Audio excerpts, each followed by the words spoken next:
यूं कहें तो पूरे देश के आधे आबादी पे और उनके दिलों पे जो है आप राज करते हैं महाराज जी। यानी कहने का मतलब है कि महिलाएं जो है इनकी बहुत बड़ी प्रशंसक होती है। और वर्तमान समय में हम लोग जो है बिहार का जो है मिनी राजधानी जिसे कहा जाता है और इंटरनेशनल शहर जिसे कहा जाता है रक्सौल, वहां पे हैं। बिहार में आप आए हैं, कैसा लग रहा है महाराज जी? बहुत अच्छा लग रहा है। बिहार के लोग बहुत प्रेमी हैं और बहुत निश्चल हैं, सच्चे हैं और यहाँ का खूब आशीर्वाद प्रेम हमें प्राप्त हुआ। इसके लिए बिहार के और रक्सौल के सभी भक्तों का हम खूब खूब साधुवाद धन्यवाद देते हैं। मैंने सभा में देखा कि 2 लाख से ज्यादा महिलाएं थी वहां पे। बिल्कुल। और एक बड़ा सा पंडाल और चारों तरफ जो है आप लोगों के बीच में घिरे हुए, और वहां से जब आप बोल रहे थे तो सभी लोग जो है झूम रहे थे जी। आपकी बातों में ऐसी कौन सी जादू है कि महिलाएं जो है अपने आप जो है खींची चली आती हैं आपकी सभाओं में, आपके कथा में, और पूरा आनंदमय होके जो है सुनती हैं? संस्कार है। बच्चों को आजकल माता जो माँ है ना, पिता हो माँ बाप क्या है, बच्चों को संस्कार देना चाहते हैं और उन्हें पता है कि कथाओं से संस्कार प्राप्त होगा। इसलिए बच्चों को संस्कार देने का मेरा प्रयास भी रहता है और संस्कार बच्चों को मिले, कैसे गृहस्थ में रह के जीवन जीना है, कैसे ईश्वर की प्राप्ति के लिए प्रयास कार्य करना है, वो सब बातें उन्हें अच्छी लगती है। इसलिए वो सुनने के लिए और दास अनिरुद्ध को आशीर्वाद देने के लिए जनता जनार्दन आती है। अच्छा, ऐसा कहा जाता है कि सेलिब्रिटी के गानों पे या उनके डायलॉग पे सबसे ज्यादा रील बनता है। वर्तमान समय में पूरे भारत में सबसे ज्यादा आपकी बातों पे जो है रील बनता है। कोई महिला जो है वो रेडियो लेके अपने पति को जो है कुछ सुना रही है, रील बना रही है। कोई पुरुष जो है मोबाइल लेके अपनी पत्नी को जो है कुछ सुना रहा है, रील बना रहा है। ऐसा क्यों? क्योंकि पत्नी अपने पति को जो सुनाना चाहती है वो हम बताते हैं कि पति कैसा हो। हम पतियों को बोला करते हैं कि पत्नियों से प्रेम करो और अपनी वाली से ही प्रेम करना, किसी और वाली से नहीं। किसी और वाली के चक्कर में रावण पड़ा था तो सर्वनाश हो गया। तो नारियां सुनाती हैं कि देखो पराई के चक्कर में पड़ोगे तो सर्वनाश होगा। और स्त्रियों को बताते हैं कि अपने पति से प्रेम करना और किसी से ना करना, वरना सूप न खा की नाक कट गई। तो आप भी मर्यादा में रहो, चरित्र में रहो। अच्छा, एक और सवाल है आपसे। बिहारी के बारे में जो है आपके अंदर जो है क्या भावना है, क्या परसेप्शन है, और बिहारी आखिर होते कैसे हैं? भाई बिहार वृंदावन में तो बिहारी ही है ना, बिहारी जी। यहाँ बिहारी हैं, वहाँ बिहारी जी हैं। तो बिहारी जी का तो संबंध हमारे हृदय से है। मतलब बिहार के लोग ना सच्चे होते, बताया ना मैं शुरू में कि निश्चल होते हैं। भगवान हमारे वृंदावन में कौन है? बिहारी जी।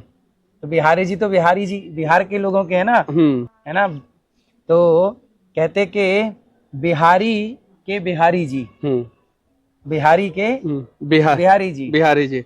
अच्छा, बिहारी जी जैसे हैं निश्चल भक्तों के लिए, ऐसे सबके लिए बिहारी लोग हैं। अभी अमेरिका जाने वाले हैं, रक्सौल में हैं आप। हाँ। एक सवाल जो है यहाँ पे मच्छरों के बारे में पूछेंगे। कैसा लगा? यहाँ मच्छर है। हाँ। अब मच्छर क्यों है ये तो भगवान जाने, पर है बहुत है और नहीं होने चाहिए। थोड़ी सी इतने नहीं होने चाहिए। साफ सफाई को मेंटेन किया जाए हर चीज को, तो मच्छर कम हो, वरना लोग बीमार पड़ेंगे इससे। अच्छा, वो कुछ मीडिया में जो है ये खबरें आई कि हंगामा हुआ, ये सारी चीजें, जबकि जो है मैंने देखा कि सारी चीजें सही है। अब सोचिए 2 लाख लोग थे वो सब शांति से कथा सुन रहे थे। आप खुद देख रहे हैं कि किसी प्रकार से कोई ना शोर था ज्यादा और ना तो भगदड़ थी, ना तो कोई तो प्रेम था। लोग दर्शन के लिए भगवान की कथाओं में झूम रहे हैं। अब झूम रहे हैं, नाच रहे हैं, उसी को आप भगदड़ कह दें तो इसमें गलती किसकी है? अच्छा, ये कलयुग में ज्यादा प्रताड़ित नारी है या पुरुष है? कलयुग में तो देखो दोनों ही प्रताड़ित हैं वर्तमान में। वर्तमान में तो क्या कहें, दोनों का रेशो 50-50 है। मतलब पुरुष भी 50%? पुरुष भी प्रताड़ित है, आत्महत्या कर रहा है बेचारा स्त्रियों के चक्कर में, और कुछ स्त्रियां भी प्रताड़ित हैं जिनको जिंदा जला दिया जाता है। तो दोनों ही प्रताड़ित हैं। जिसमें कि देखो आज के 10 साल 50 साल पहले का इतिहास उठाया जाए तो स्त्रियां ज्यादा प्रताड़ित थी, क्योंकि उनको मिट्टी तेल डाल के आग लगा देते थे, ना जाने किस तरह से सताते थे। पर स्त्रियां अब थोड़ा जागरूक हो गई हैं तो वो बोली कि अब हम भी बदला ले लेंगे। तो पुरुष लोग अब प्रताड़ित हैं, कुछ लोग चिल्ला रहे हैं महिला से ही पुरुष पैदा होता है। तो हर महिला अपने अपने पुरुष, मतलब अपने अपने बेटे को, क्योंकि आज का बेटा कल का पुरुष है, तो यदि हर महिला अपने अपने बेटे को वास्तविक संस्कार देती जाए और इस बेटी को संस्कार देती जाए, बेटे को बढ़िया संस्कार देती जाए, तो किसी योग की जरूरत नहीं है। फिर भक्ति योग में रहो, ना महिला योग ना पुरुष योग, भक्ति योग ज्ञान योग में रहो और अपने जीवन को कृतार्थ करो, जीवन का कल्याण करो।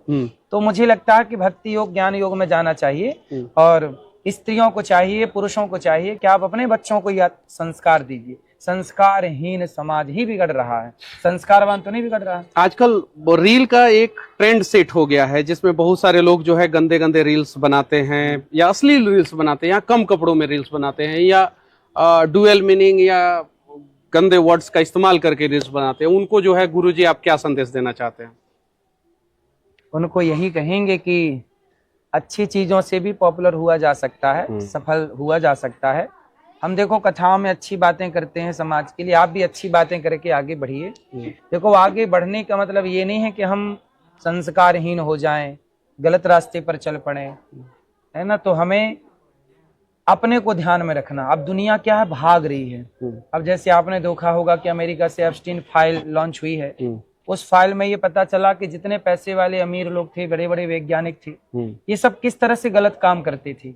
इस तरह का पैसा मत कमाइए कि बाद में आपको पश्चाताप करना पड़े। बिल गेट्स जैसे लोग गलत पाए जा रहे हैं। तो ये कुल मिला के पैसे के पीछे इतना ना भागिए कि अपनी संस्कृति, अपने संस्कारों को नष्ट कर लें। आप पैसा कमाना अच्छी बात है, पर संस्कार ना जाएं, अपनी संस्कृति नष्ट ना हो। बस एक आपने एग्जाम्पल दिया, मैं बड़े ध्यान से सुना, झाड़ू का एग्जाम्पल आपने दिया था, तो क्या उसे फिर से आप बता सकते हैं?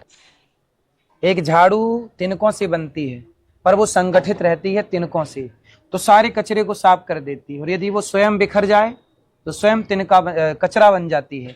उसी तरह यदि समाज संगठित रहता है तो सारे कचरे को साफ कर देता है, और यदि खुद बिखर जाए तो हम खुद कचरा हो जाएंगे। इसलिए हिंदुओं को, सनातनियों को, ब्राह्मण, क्षत्रिय, वैश्य, शूद्र चारों भाई हैं और चारों को संगठित रहना चाहिए।